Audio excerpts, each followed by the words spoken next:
From NAFTA to USMCA, our first story today centers on international trade in North America, and we're glad to have you watching. I'm Carl Azus with your objective explanation of world events. A new trade agreement has been reached between negotiators for the U.S., Canada, and Mexico. The three countries have been working to do this for much of Donald Trump's term as U.S. president. A major promise he'd made on the campaign trail was that he'd renegotiate NAFTA, the North American Free Trade Agreement. The new deal, which was reached on Sunday night, is called the USMCA, the United States-Mexico-Canada Agreement. It's not finalized. First, the leaders of all three countries have to sign it. President Trump says he plans to do that by the end of November. Then, the legislatures of all three countries have to approve it.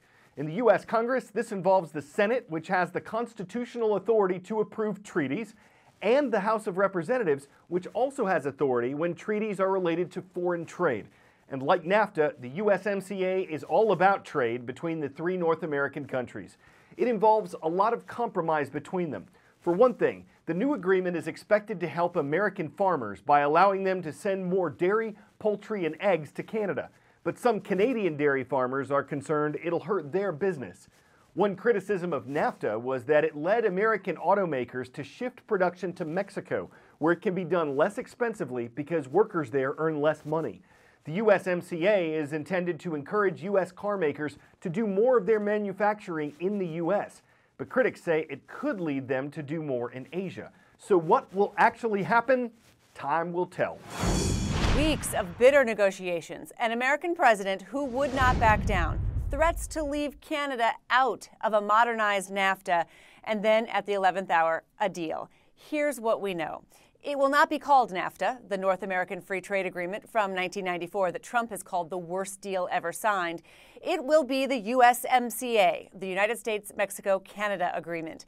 Now, the Americans and the Canadians were just bitterly divided only days ago, and now they've issued a joint statement. They promise this deal will help the middle class and create good jobs across North America. It provides more access to Canada's protected dairy market. That's a relatively small part of U.S.-Canada trade, but it's a Trump campaign promise that he hopes will help farmers in Wisconsin and New York. Canada wanted to preserve a dispute resolution mechanism. That stays. And there are higher labor, wage, and environmental standards. Cars imported duty-free in the NAFTA zone must have 75% of the parts made in North America. And to remain duty-free, a car sold in North America must have 2/5 of its content made by workers earning at least $16 an hour. In theory, that means higher wages for all North American workers and more domestic production. Now, the whole thing expires in 16 years if it is not renegotiated.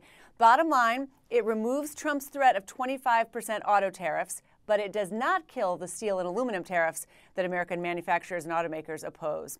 Now it faces Congress with a 60-day clock now ticking. 10-second trivia. An estimated 28% of Americans were sickened by a flu outbreak that began in what year?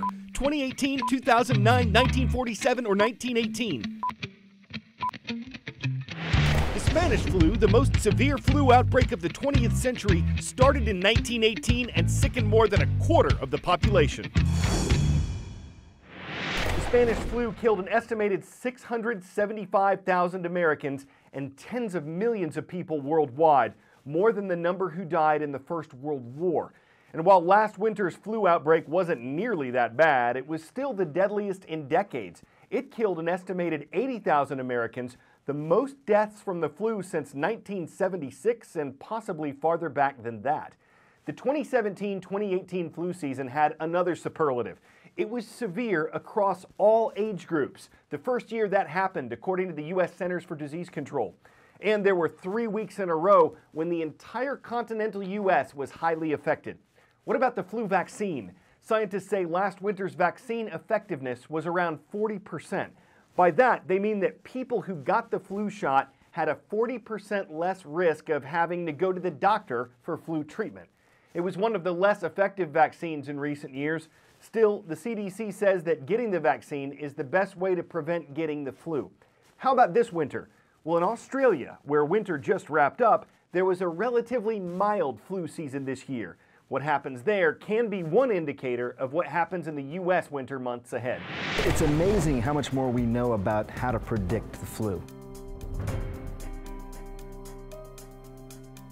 What they're trying to do now is predict the flu very much in the way that you predict the weather. Hurricane season. NOAA is predicting a below-average season. Many parts of the state were under a hurricane warning early Thursday. I know, all kidding aside, we don't always get the weather right, but this is pretty interesting. They use mathematical modeling to sort of predict where flu virus is going to be most dominant, but then they look at real-time data, and the real-time data is fascinating. People searching for flu on Google, for example, and they assimilate all that information to give you what are called hotspots, but they can go even deeper than that. This is a particular project that comes out of the Columbia School that you can actually figure out which week is going to be the worst in your particular city. But also for hospitals, they could be anticipating more patients coming in, so leaving more surge capacity, more beds available, having more medications, flu vaccine, things like that on standby. But this is sort of where we're headed with regard to predicting when things are going to get really bad. I'd like to think that my anchoring style is not robotic, that it couldn't be replaced by a digital human. But could jobs that hinge on human interaction one day be filled by computer-generated avatars? Critics and some attorneys have raised concerns about this, calling for complete transparency so people who see digital humans know right away they're not actual humans. Beyond that, though, how would our lives be changed if more of the customer service representatives we interacted with were computerized? In the future, you'll absolutely have an artificial version of yourself that goes out performing tasks that you really don't want to do. Yeah, right. That sounds too good to be true. Like Avatar or something. Our CEO, he was the technologist behind Avatar and a whole array of different movies. And now he's using that Hollywood magic to change what it means to work. I am Cora. I am here to help you. Meet Cora.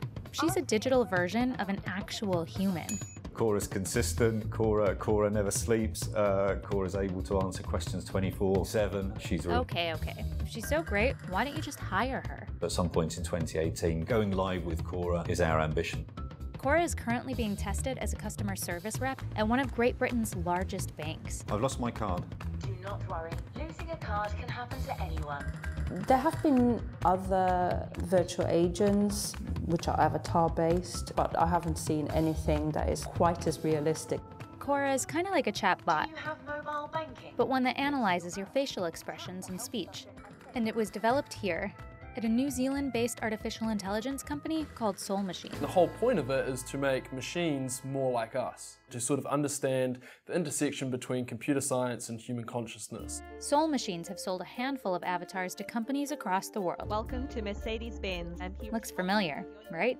So, as these avatars enter the workforce, does that mean that us humans will be replaced? What is actually being replaced is the human capacity to do stuff quickly and repeatedly. That's a relief.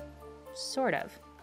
As technology advances, hundreds of millions of workers worldwide could lose their job in the coming decades.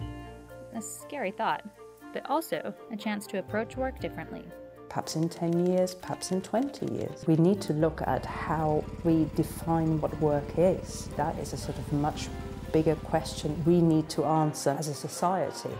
After all, Soul Machine sees a world where we each have a digital twin. In the future, we totally believe that there will be millions, if not billions, of artificial humans that exist.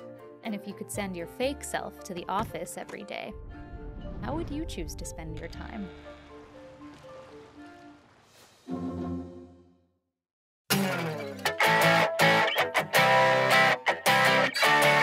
The Ferris wheel has seen a lot of first kisses and maybe even some breakups since its debut in 1893, but it's not often the site of holy matrimony. That's what a Missouri couple had in mind when they climbed aboard the Branson Ferris wheel recently.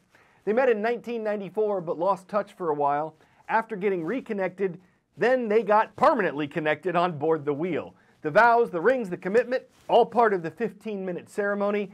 It's a fitting setting to embark on all of life's ups and downs as the world turns through thick and thin air, the ride of the rest of their lives. And as our affiliate KYTV says, it proves love is in the air. And it's where we make a fair landing here on CNN10. I'm Carl Azus.